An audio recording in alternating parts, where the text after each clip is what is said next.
इतने हाथी घोड़ा लेके ये आए, इन हाथी घोड़न को चारा भर और दाना पानी भर में हमारी गृहस्थी बिक जाए, हाँ, और हम बिक जाएंगे, पर इनको दाना पानी न खवा पाएंगे। और दाना पानी तो छोड़ो, हाथी को गोबर उठा उठा के अगर धरो जाए तो 20-25 पहाड़ लग जाए, हम मर जाएंगे महाराज। इतनी भूमि हम पे है नहीं, इतना दाना हम पे है नहीं। सोई पंडित जी बोले वाह तुम तो बड़े अमीर बने थे कि बड़ा ठीक ठाक ले आना, अब ठीक ठाक ले आए तो तुम जो है तुम्हारे प्राण उड़ गए। महाराज क्षमा करो, हमें भक्त के प्रभाव का मंतव्य पता नहीं था, अब समझ में आ गया भगवान के भक्त का क्या प्रभाव होता है। क्या किया जाए, चलो ठाकुर जी से ही प्रार्थना करो। सोई नरसिंह भगत जी के पास में दोनों आए, बेटी का बाप आया, पंडित जी आए। महाराज बहुत ज्यादा भीड़ हो गई, बहुत अश्व आ गए, बहुत गज आ गए, आप कृपा करो हम पर, आप दया करो हम पर। आहा, तो भगवान भी बड़े लीलाधर हैं। भगवान बोले अब तुम हमारे रिश्तेदार लग रहे, हमारे भगत जी के बेटा का ब्याह हो रहा है तो तुम भी हमारे रिश्तेदार लग रहे, अब तुम्हारी नाक कटना मतलब हमारी नाक कटना। सोई दाऊ भैया से बोले दाऊ भैया तुम लड़की वालन की तरफ से हो जाओ, हम लड़का वालन की तरफ से। हाँ, दाऊ भैया आगे घोड़ा हाथी लेकर के लड़की वालन की तरफ से हो गए, अब स्वागत में दाऊ भैया हो गए और इधर से दूल्हा के पक्ष की तरफ से ठाकुर जी हो गए। ये घटना प्रत्यक्ष घटना कली काल में गुजरात प्रदेश में नरसिंह भगत जी के साथ घटी है। मेरे पागलों, रमेश जी आपने पूछा है अनन्य भक्ति का अर्थ क्या है, अनन्य का मतलब ही यही है जिस श्लोक पर आपने वार्ता की कि ठाकुर जी की अगर शरणागति आप ले लोगे तो चिंता आपको नहीं करनी पड़ेगी, चिंता आपकी गोविंद स्वयं करेंगे। रामायण का एक प्रसंग है तो आपको समझ में आ जाएगी बात। रमेश जी, जटायु जी के पंख कट गए, रावण ने काट दिए, रावण से लड़ने गए थे तो जटायु जी का पंख काट दिया छल करके, अब वो गिर गए।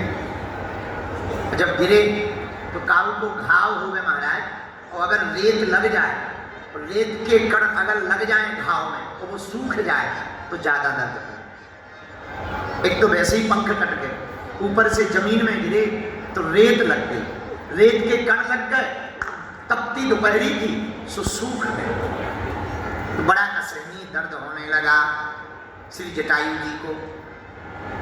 आंखों में आंसू, दोनों पैर ऊपर किए जटायु जी पड़े, रो रहे, राम राम राम राम राम राम राम राम राम राम राम ऐसा बोल रहे।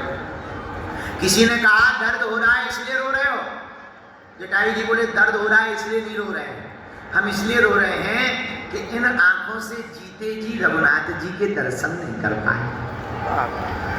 अगर दर्शन हो जाए तो हमारा जीवन सार्थक हो जाएगा। तो एक आदमी कान भरने वाले हर जगह होते हैं, बड़े भगत बने थे राम जी के, सीताराम सीताराम सीताराम सीताराम बोलते थे। लो अब राम जी ने बचा लिया तुम्हें, पंख और ऊपर से कट गए, मरते मरते बचे हो, मर ऊपर से रहे। इसलिए हम कह रहे थे ज्यादा भक्ति मत करो, ज्यादा भक्ति बेकार होती है। अब अगर पंख होते तो तुम कम से कम अयोध्या जाके दर्शन तो कर लेते, अब पंख नहीं है, मरो ये। ज्यादा भक्ति कर रहे हो राम राम राम राम, ज्यादा भक्ति अच्छी भी नहीं होती, ये बाबा बैरागियों के चक्कर में ना पड़ो, ये सब बेफिजूली की बातें हैं। अच्छा कोई और होता तो इतने में ही कहता कि सही कह रहे, पर धन्य है श्री जटायु जी, इनकी भक्ति से सीखना चाहिए। जटायु जी बोले भैया चुप रहे, भला हुआ जो हमारे पंख कट गए। आदमी चौंक गया, भला हुआ? बोले हाँ। बोले भला हुआ जो हमारे पंख कट गए। बोले क्यों? जटायु जी बोले भैया पंख होते तो हमें उड़कर अयोध्या जाना पड़ता, अब पंख नहीं है तो राम जी को चलकर हमारे पास आना पड़ेगा।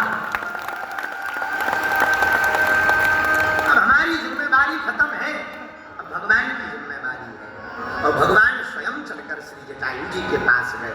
और जो सुख राम जी ने अपने पिता दशरथ को नहीं दिया वो जटायु जी को दिया।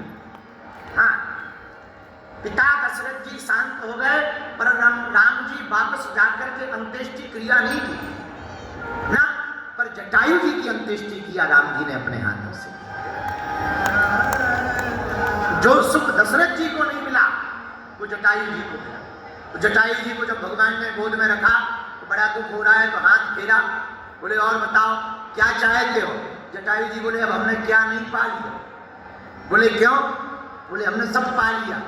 भगवान फिर भी बोले नहीं नहीं, सब पा तो लिया, फिर भी कुछ मांग लो। जटायु जी बोले अब मांगना क्या है, अब हमने सब पा लिया। बोले क्यों?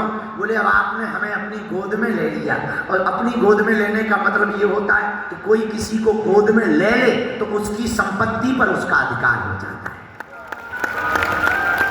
अब तो हमारा सब जगह अधिकार हो गया। रमेश जी आपने पूछा कि अनन्य भक्ति क्या है? इस गीता के श्लोक का अर्थ